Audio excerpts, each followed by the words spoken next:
Welcome to the Scratch Golfer's Mindset Podcast. My name is Paul Salter, and I'm a triple-digit golfer on a quest to become a Scratch golfer. I'm also a high-performance mindset coach and credentialed hypnotherapist with 15 years of experience helping high performers from all walks of life get unstuck and unlock their full potential. Join me each week as I not only detail my journey, but make mastering the mental game of golf simple, tangible, and relatable so that you can overcome the mental hazards keeping you stuck in the proverbial bunker of poor performance.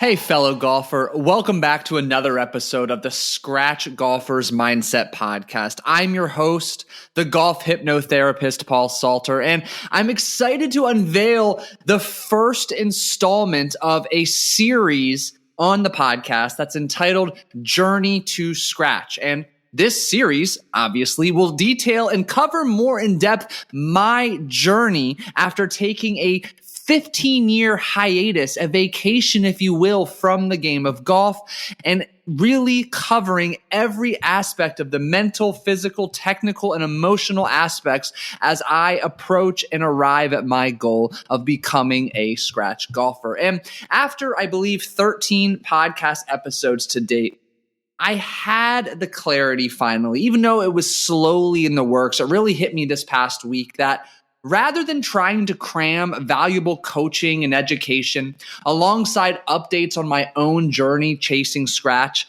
into every single episode, I believe you will gain far more value if I separate the two entirely. So here's what's in store for the weeks ahead. Every Tuesday, I will recap my past week of practice, play, and detail my wins, challenges, learning lessons, and what I'm specifically working on and how I'm doing it as I approach my short-term goal, which I'll introduce and share in a moment, and my long-term goal of shooting par, becoming a Scratch golfer. Then every Thursday, we'll rotate between an Inside the Mind series where I have a fellow Scratch golfer or someone who is damn near close, or at least closer than I am, to becoming a Scratch golfer, interspersed with solo episodes where myself, of course, will share more tips, shifts, and strategies, insights, concepts, need to know information about how to overcome the mental and emotional hazards of the game. So with that said, we're moments away. I'm going to dive in and update you on the past 2 weeks of play, give you an update on the current lay of the land, what my golfing schedule looks like right now.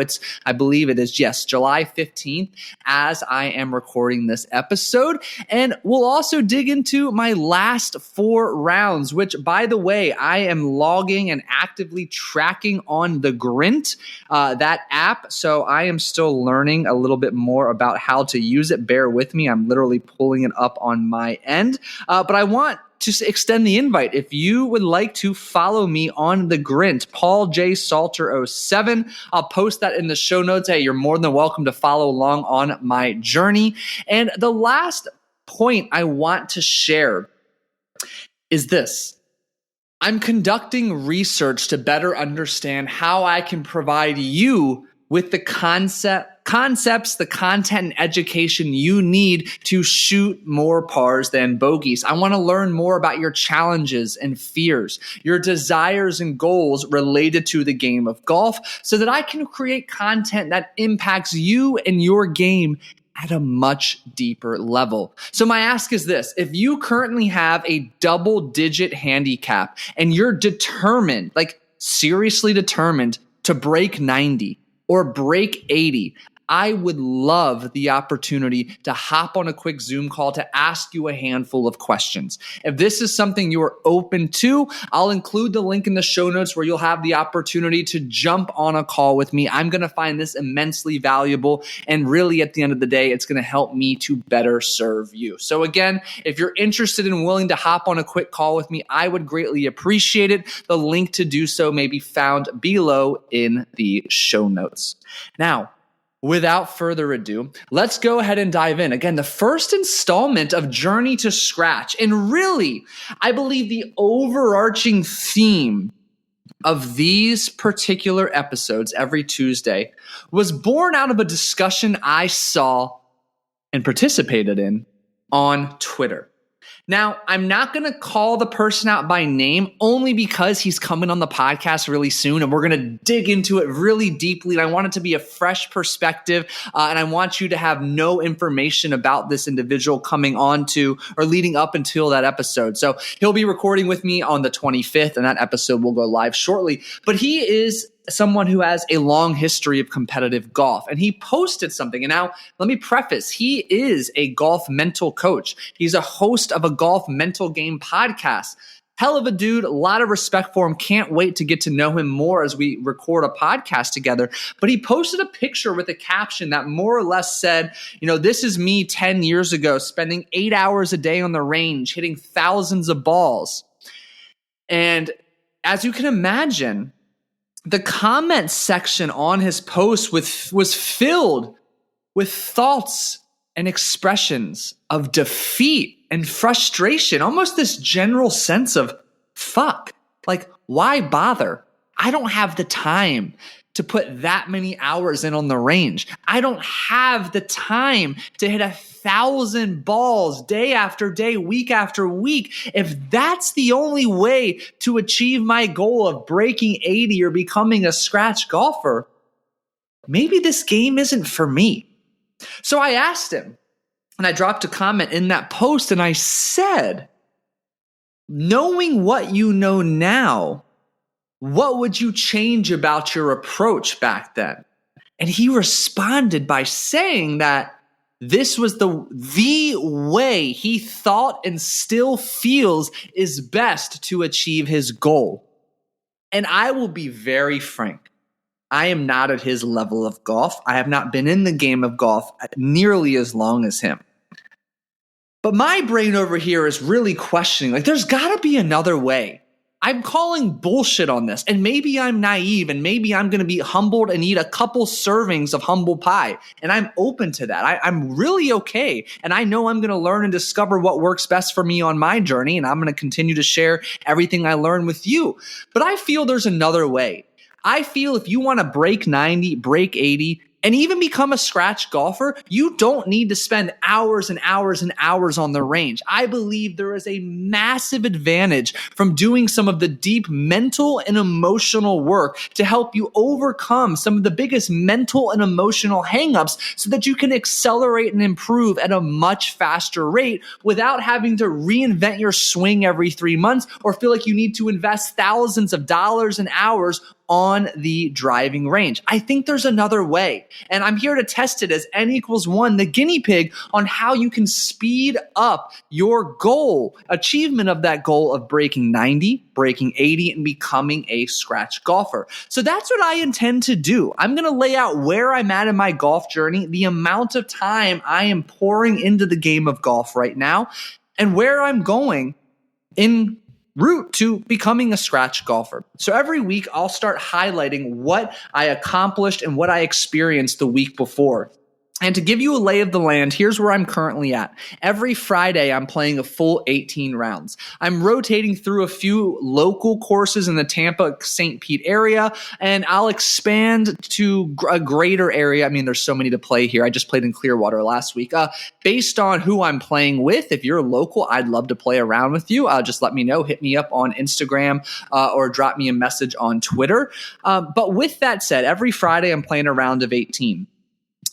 Once per week, I'm going to the range and the practice green. I'm going to hit a bucket or two of balls. I'm going to get some chipping, some short game work in. So that's 2 dedicated sessions of play per week. And to be frank, I'm going to push for a third as often as possible. I've been very fortunate to be able to squeeze a third round in or of some form, whether it's practice or playing. I mean, just Sunday morning, I walked 9 holes. It was a par 3 course in 50 minutes. I mean, does it get much better than that? It was awesome.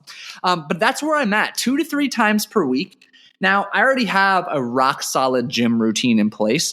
However, come the turn of August, rather than being really focused on a hypertrophy muscle growth style of training plan. I'm going to begin to implement more of a golf specific and tailored training plan to help me with my rotation, flexibility, and mobility, my core strength, my rotational power, and really just loosen me the fuck up. Because after, 20 plus years of dedicated, serious weightlifting, I feel like I still walk around in a state of chronic tightness. So I'm going to address some of those low-hanging fruit opportunities to help me remain not only injury-free and take a proactive approach to injury prevention, but to strengthen and increase power in those muscles and movements that will best translate to shooting better scores on the golf course. And outside of that, my area of focus is in the mental game. And let me be frank, I have an advantage in that as I continue to compile research and share in my teachings on the More Pars Than Bogeys newsletter, each week here on the podcast and actively on Instagram and Twitter, I am living, sleeping, breathing aspects of the mental and emotional game. But I'm also putting that into practice with daily hypnosis, daily visualization around the game of golf. I mean, before every round of 18, I am literally listening to my own guided hypnosis recording entitled Play Your Best Round, which you can get for free. Just visit the link in the show notes to help me really implement and embody the swing changes I am focused on and how I want to show up with a winning mindset, stepping into my round confident, patient, trusting, and calm. And this is the totality of the work I am doing on a daily and weekly basis. Now, at first glance, that kind of sounds like a lot. But truth be told, my gym workouts are 45 minutes. Regardless of your golfing goals, you should absolutely be in the gym a few days per week, and that's a conversation for a different day. I'm spending, let's call it 5 hours at the golf course when I play 18 between my warm-up and my playing time. Another hour or two at the range, or maybe a couple extra hours if I'm fortunate enough to get a second round in per week.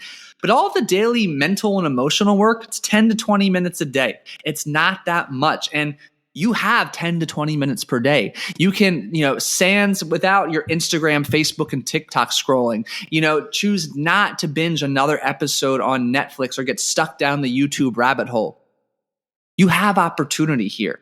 And the best part about this work, the mental and emotional work that you're learning here on the podcast and in the More Pars Than Bogeys newsletter that comes out every Friday, is all of the emotional resiliency and mental toughness you're cultivating for the golf course. It benefits you off the course as well. A true win-win situation, which is fantastic.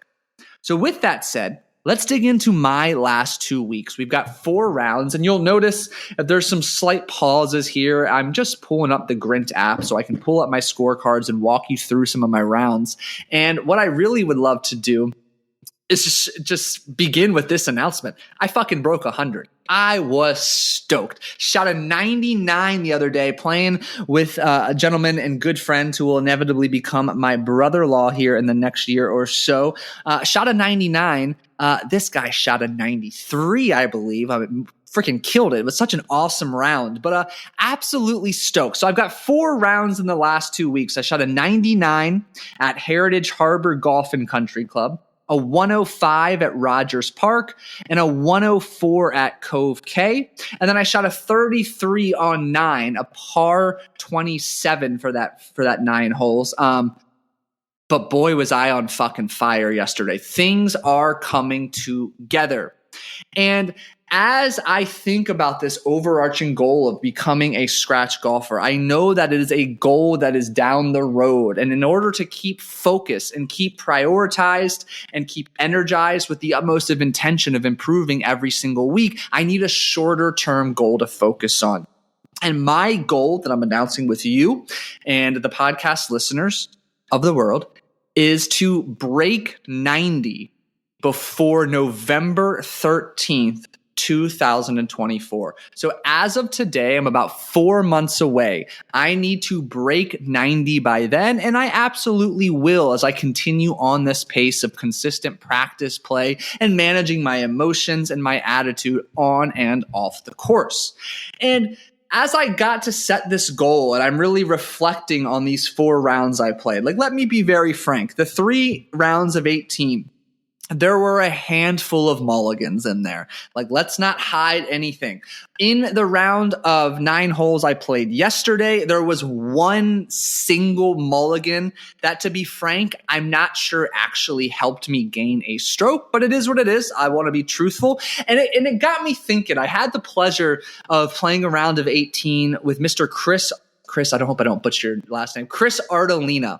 He's an instructor down in Clearwater at Cove K course. Phenomenal human, outstanding instructor. If you're in the Tampa, Clearwater, St. Pete area, highly recommend you check him out. I'll link his information below. He's coming on the podcast in a few weeks. It'll be a fantastic discussion. But I made a joke with him. There were a couple times where, I kind of pushed or shanked a shot. I was like, I'm just going to take another one. We're out here at 7 a.m. No one's on the course. It was a beautiful day.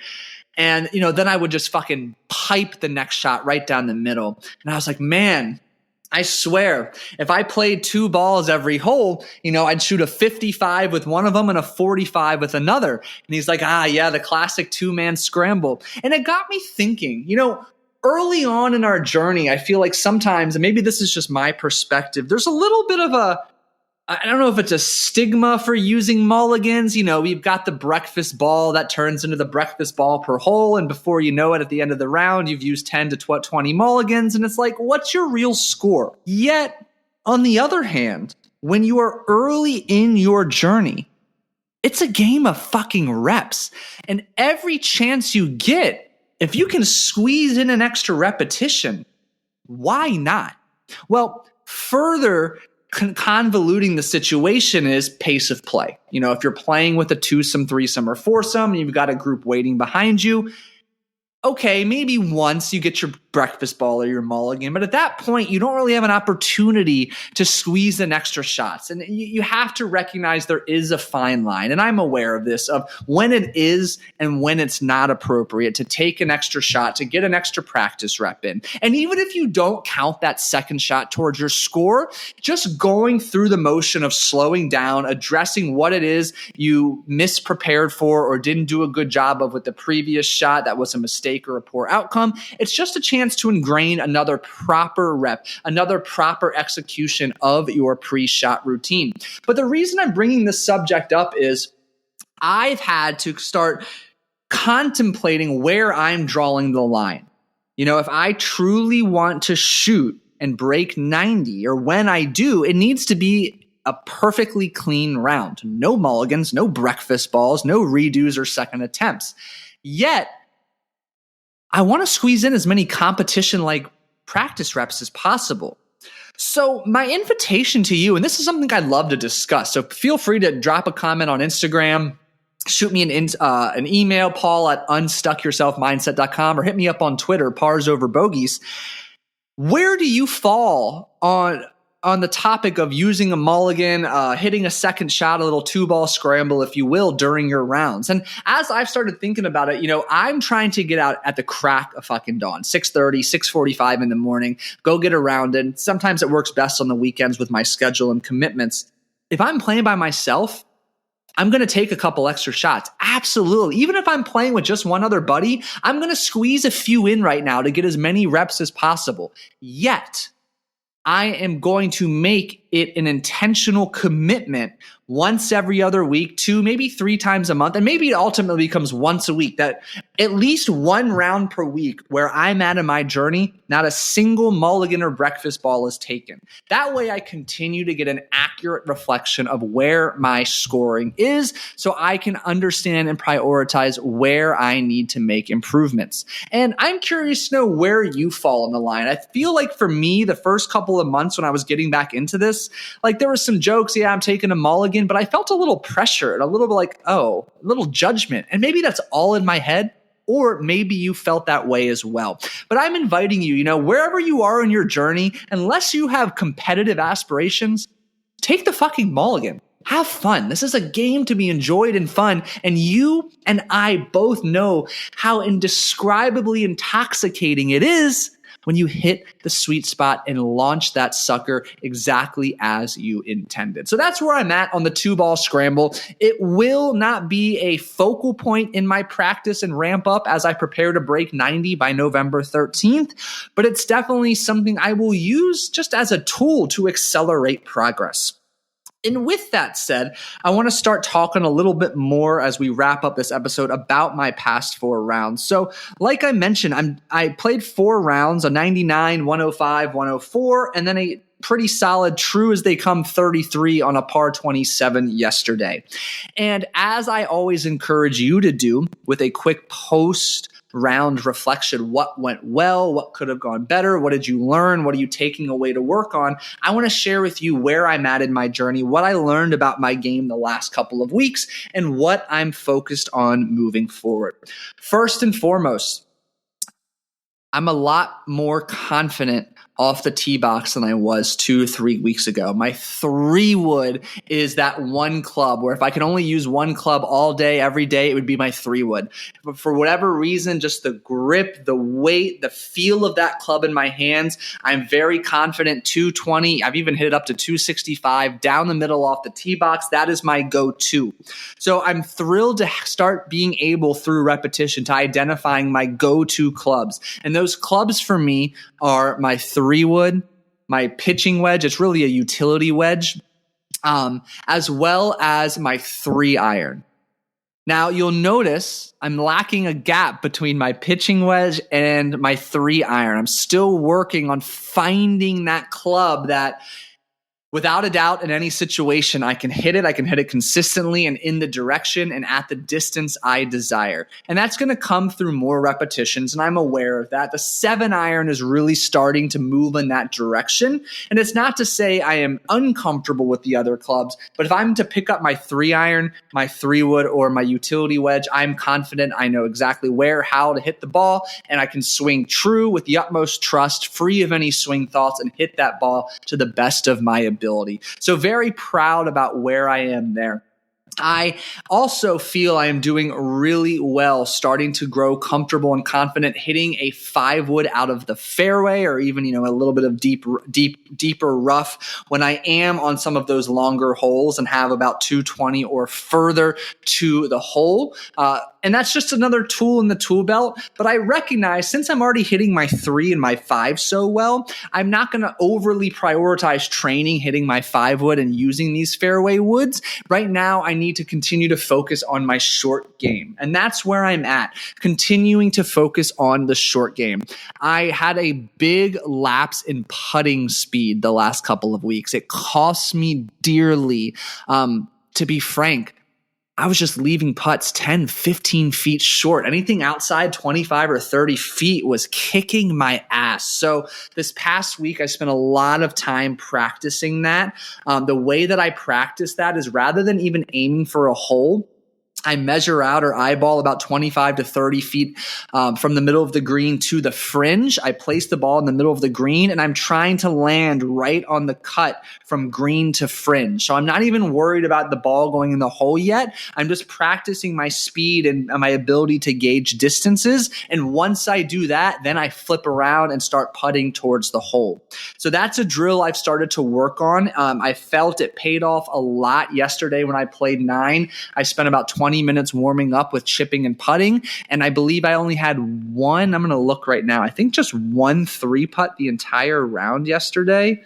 My phone is on airplane mode. Let me just pull this up real quick. I want to check my scorecard. Yes, I believe it was just one 3-putt, which is very, very great.